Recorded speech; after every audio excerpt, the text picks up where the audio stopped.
বিষয় শিশুর টিকা। শিশুর টিকা বলতে আমরা কি বুঝি?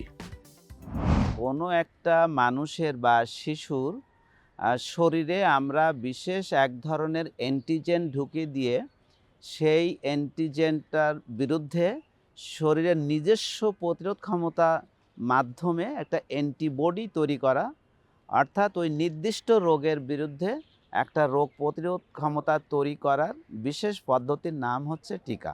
টিকা দিলে একটা শিশুর যে সমস্ত রোগের বিরুদ্ধে টিকা প্রদান করা হয় সেই সব রোগগুলো থেকে শিশু প্রতিকার পায়।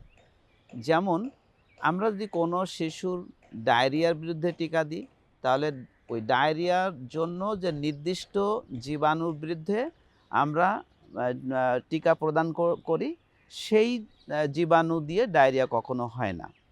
আবার যদি আমরা জন্ডিস নিয়ে টিকা দিয়ে থাকি, যেমন হেপাটাইটিস বি বা হেপাটাইটিস এ, তার মানে কি দাঁড়ালো, এই সমস্ত জীবাণুর বিরুদ্ধে আমরা কিছু অ্যান্টিজেন ঢুকিয়ে দিই আমাদের শরীরে।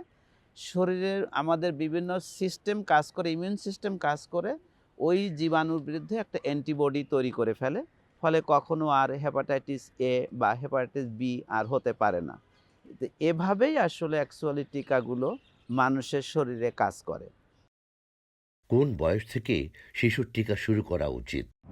আমাদের সবার একটা ধারণা আছে টিকা বোধহয় একটা নির্দিষ্ট বয়সের মানুষদের বা বাচ্চাদেরকে দিতে হয়। আসলে ধারণাটা সম্পূর্ণ ভুল। একটা শিশু জন্মের দিন থেকেই টিকা দেওয়া শুরু হয় এবং বৃদ্ধকাল পর্যন্ত উনি টিকা গ্রহণ করতে পারেন। যেমন আমাদের যে বিসিজি টিকা দেওয়া হয়, আন্তর্জাতিক শিশু স্বাস্থ্য যে সংস্থা বা বাংলাদেশ পেডিয়াট্রিক অ্যাসোসিয়েশন, আমাদের রিকমেন্ডেশন হচ্ছে জন্মের দিনে বিসিজি টিকা দেওয়া, হেপাটাইটিস বি টিকা দেওয়া এবং পোলিও টিকা দেওয়া।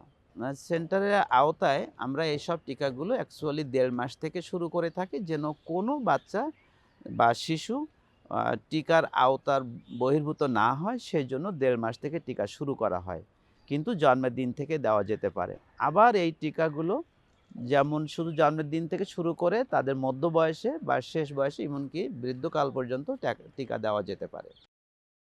আমাদের দেশে সরকার কত প্রকার টিকা বিনামূল্যে প্রদান করেন? বাংলাদেশ সরকার বেশ কিছু রোগের বিরুদ্ধে বিনামূল্যে টিকা প্রদান করে থাকছেন। যেমন যে প্রথম ১.৫ মাসে আমরা প্রথম যে টিকাটা দেওয়া হয় সেটা বিসিজি, যেটা যক্ষ্মা রোগের টিকা। তারপর পেনটা দেওয়া হয়, তার মানে ডিপথেরিয়া, পার্টোসিস, টিটেনাস, পোলিও। পেনটার ভিতরে পোলিও নাই, হেপাটাইটিস বি এবং নিউমোনিয়া। তাছাড়া আলাদাভাবে নিউমোকক্কাল নিউমোনিয়া টিকা দেওয়া হয়। পোলিও টিকা দেওয়া হচ্ছে বিনামূল্যে। আর হেপাটাইটিস বি তো দেওয়াই হচ্ছে। এই ৮ প্রকারের টিকা দেওয়া হচ্ছে ১.৫ মাস বয়সে। তারপর আস্তে, আস্তে ৯ মাস যখন শেষ হয়, ১০ম মাসের যেদিন শুরু ওই দিনে দেওয়া হয় MR1। তার মানে কি মিজেলস এবং রুবেলা, এটাও বিনামূল্যে দেওয়া হয়। এছাড়া এই টিকাগুলো পূর্ণ তার শেষ করতে হয়, তার কোর্স শেষ করা লাগে। তা ১.৫ মাসে যে টিকাটা পেল সেই টিকা আবার ২.৫ মাস, তারপর ৩.৫ মাস এই সময় বয়সে তারা টিকাগুলো পেয়ে থাকে। আর তারপর 9 কমপ্লিটেড মান্থস বা ১০ মাস যেদিন পড়ল সেই দিনে তো MR1। আবার সেখান থেকে ওই ১৫ মাসে হয়ে গেলে MR2 দেওয়া হয়।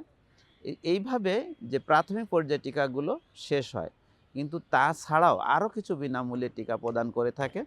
যেমন টিটেনাস টিকা, যেটা যে সমস্ত সন্তান সম্ভবা মা অথবা ১৫ বছর থেকে ৪৫ বছর বয়স পর্যন্ত যত মহিলা আছেন যারা গর্ভবতী হন নাই, তাদেরকেও ৫টা টিটি টিকা দেওয়া হয়ে থাকে। সুতরাং টিকা বাংলাদেশ সরকার প্রায় ৯, ১০, ১১ প্রকারের টিকা বিনামূল্যে প্রদান করে থাকেন। ইপিআই বলতে আমরা কি বুঝি? ইপিআই হচ্ছে এর elaboration expanded programme on immunisation. তার বাংলা হচ্ছে সম্প্রসারিত টিকা প্রদান। সম্প্রসারিত বলতে বোঝায় বাংলাদেশ সরকার প্রথমে টিকা শুরু করেছিলেন বিসিজি দিয়ে। আমরা যখন ছোট ছিলাম মনে পড়ে আমাদের স্কুলে আমাদের ধরে ধরে টিকা দেওয়া হতো। সেটা ছিল বিসিজি টিকা বা যক্ষ্মা রোগের টিকা। তারপর আস্তে আস্তে এই টিকা সংখ্যা আস্তে আস্তে বাড়াতে এখন পর্যন্ত প্রায় ১০-১১ প্রকারের টিকা সরকার দিচ্ছেন বিনামূল্যে। এটাকে বলা হচ্ছে এক্সপ্যান্ডেড প্রোগ্রাম অন ইমিউনাইজেশন বা ইপিআই। এইভাবে বাড়তে আরও সংখ্যা সামনে আছে। যেমন সরকারের এখন সামনে পরিকল্পনা আছে হেপাটাইটিস হচ্ছে টিকা দেওয়ার। আরও এখন তো চলছে পাইলট প্রোগ্রাম চলছে সার্ভাইকাল ক্যান্সার, যে সমস্ত মেয়েদের বয়স ৯ বছর ক্রস করে তাদের সার্ভাইকাল ক্যান্সারের টিকা দেওয়া হচ্ছে, পাইলট প্রোগ্রাম। তারপর কিছুদিন আগেও দেওয়া হলো টাইফয়েড টিকা। তাহলে এগুলো আস্তে আস্তে এর সাথে ইপিআই এর সাথে যোগ হয়ে যাবে, তখন টিকার সংখ্যা আরও বেড়ে যাবে। এই হলো EPI, expanded programme on immunisation. সরকারি টিকা ছাড়াও আরও কত প্রকার টিকা বাংলাদেশে পাওয়া যায়? সরকারি টিকা ছাড়াও আরও কিছু টিকা বাংলাদেশে পাওয়া যায়, যেটা আস্তে আস্তে ইপিআই অন্তর্ভুক্ত হয়ে যাবে আমি মনে করছি।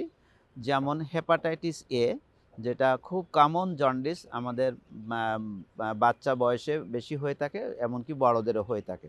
এই হেপাটাইটিস এ টিকাটাও বেসরকারিভাবে পাওয়া যায়। তারপর যক্ষ্মা রোগের টিকা পাওয়া যায়। তারপর যারা বড় হয়েছে, বড় মারা, তাদেরকেও জরায়ু ক্যান্সারের টিকাটা এখনও পাওয়া যায়। তারপর মেনিঙ্গোকক্কাল বা ব্রেনের ইনফেকশন জনিত কারণ বা ব্রেনের প্রদাহজনিত কারণের টিকাটাও পাওয়া যায়। এইভাবে আরও কিছু ভাইরাস টিকা আছে যেগুলো আমাদের দেশে খুব বেশি অ্যাভেলেবল না, তবে ইম্পোর্টেড এখনও হয়ে থাকে মাঝে মাঝে, যেমন ইয়েলো ফিভার টিকাও প্রদান করা হয়ে থাকে।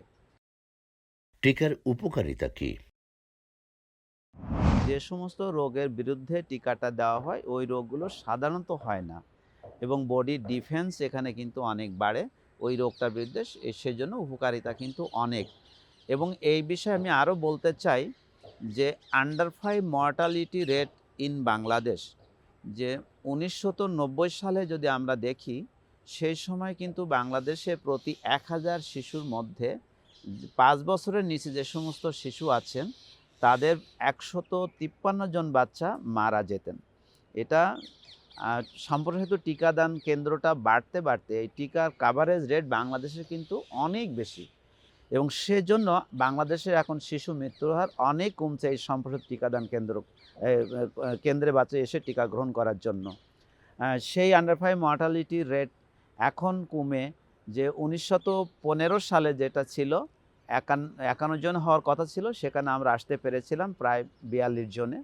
এখন সেটা কমতে প্রতি ১,০০০ মানে শিশুর মধ্যে ৩১ জন শিশু এখন মৃত্যুবরণ করছে।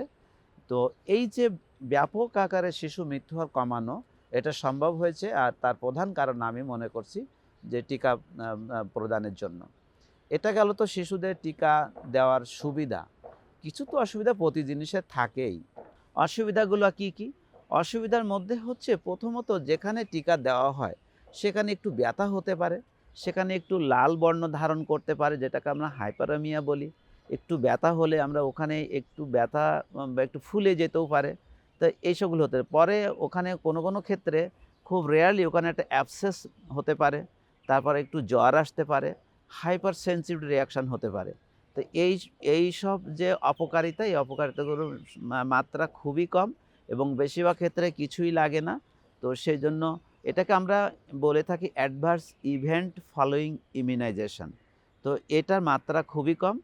এইটাকে ভয় পেয়ে কোনো শিশুকে যেন টিকা থেকে কোনো অভিভাবক বিরত না রাখেন। আমার অনুরোধ, আপনাদের সকল শিশুকে টিকা প্রদান করুন এবং শিশু মৃত্যু হার কমানোতে সাহায্য করুন।